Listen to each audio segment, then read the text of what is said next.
शिवलिंग क्या है? शिवलिंग पूजा माताओं को करना चाहिए या नहीं? शिवलिंग अनेक प्रकार के होते हैं और सभी का अलग अलग महत्व भी होता है।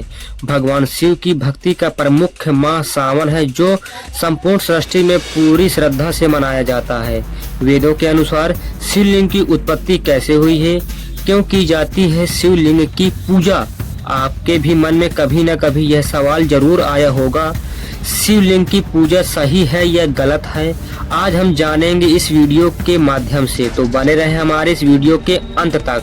तो पहले हम जान लेते हैं 12 ज्योतिर्लिंग कहाँ कहाँ स्थित है। सोमनाथ शिवलिंग गुजरात, मल्लिकार्जुन शिवलिंग आंध्र प्रदेश, महाकालेश्वर शिवलिंग मध्य प्रदेश, ओंकारेश्वर शिवलिंग मध्य प्रदेश, केदारनाथ शिवलिंग उत्तराखंड, भीमा शंकर शिवलिंग महाराष्ट्र, विश्वनाथ शिवलिंग उत्तर प्रदेश, त्र्यंबकेश्वर शिवलिंग महाराष्ट्र, वैद्यनाथ शिवलिंग झारखंड, नागेश्वर शिवलिंग गुजरात, घुश्मेश्वर शिवलिंग महाराष्ट्र। ये सभी शिवलिंग अलग अलग स्थानों में स्थापित हैं। कहते हैं कि ये 12 जगहों में भगवान शिव जी ज्योति के स्वरूप में विराजमान है, इसलिए इन्हें ज्योतिर्लिंग कहा जाता है। आइए जानते हैं कि शिवलिंग की पूजा की शुरुआत कैसे हुई। शिव पुराण और लिंग पुराण में भगवान शिव के लिंग के रूप के पूजा की कई उल्लेख मिलते हैं।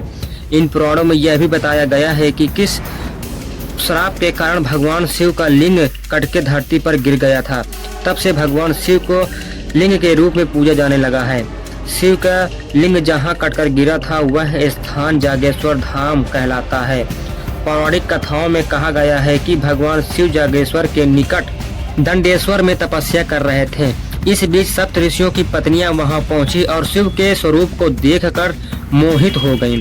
सप्त ऋषि अपनी पत्नियों के खोज में वहां पहुंचे। उन्होंने बिना पहचाने क्रोधित होकर शिव को लिंग पतन का श्राप दे दिया। इससे ब्रह्मांड में उथल पुथल मच गई। बाद में देवताओं ने किसी तरह शिव को मनाया और जागेश्वर में उनके लिंग की स्थापना की गई। मान्यता है कि तभी से शिवलिंग की पूजा शुरू हो गई। इस पौराणिक कथा को विस्तार इस प्रकार भी बताया गया है। दक्ष प्रजापति यज्ञ में माता सती के आत्मदाह से दुखी भगवान शिव ने यज्ञ की भस्म लपेटकर दारुक वन के घने जंगलों में लंबे समय तक तप किया। इसलिए यह जंगल शिव की तपस्थली के लिए जानी जाती है।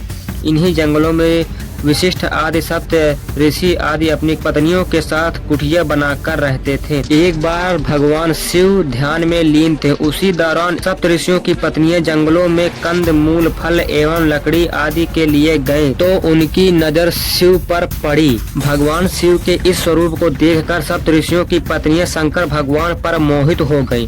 शंकर भगवान अपनी तपस्या में लीन थे। उन्होंने उनकी ओर ध्यान नहीं दिया और सप्त ऋषियों की पत्नियां काम स्वरूप में अंधी होकर वहीं मूर्छित होकर गिर गईं। जब वह पूरी रात कुटिया में नहीं गईं तो ऋषिगण उन्हें ढूंढने के लिए निकले। तब सप्त ऋषियों ने देखा कि शिव समाधि में लीन है और उनकी पत्नियां मूर्छित पड़ी हैं, तो उन्हें लगा कि शिव ने उनकी पत्नियों के साथ व्यभिचार किया है और इस आशंका में वो भगवान शंकर को श्राप दे बैठे और बोले कि तुमने हमारी पत्नियों के साथ व्यभिचार किया है, अतः तुम्हारे लिंग तुरंत कटकर गिर जाए। भगवान शिव ने बोला कि आप लोगों ने मुझे संदेहजनक परिस्थिति में देखकर अज्ञानता के कारण मुझे यह श्राप दिया है और मैं इस श्राप को विरोध नहीं करूँगा। मेरा लिंग स्वतः गिरकर इसी स्थान पर स्थापित हो जाएगा। तुम सभी सप्त ऋषि भी आकाश में तारों के समान लटके रह जाओगे।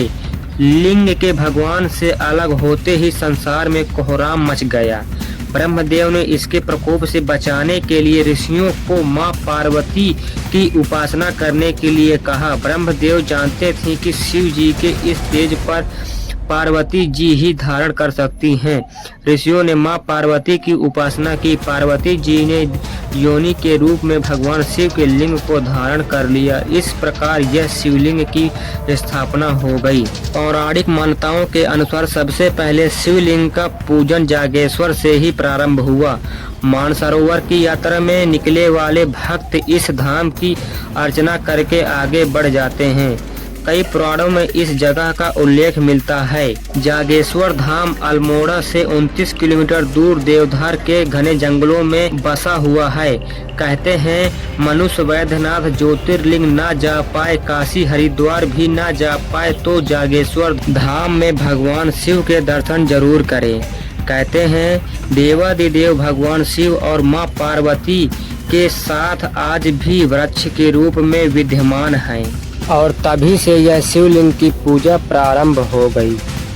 तो मित्रों, उम्मीद करता हूँ आपको यह जानकारी पसंद आई होगी। अगर आपको यह जानकारी पसंद आई हो तो इसको लाइक सब्सक्राइब शेयर जरूर कीजिएगा और मैं आपके लिए ऐसी वीडियो लेकर आता रहता हूँ। तो मिलते हैं नेक्स्ट वीडियो में, तब तक के लिए जय श्री राम।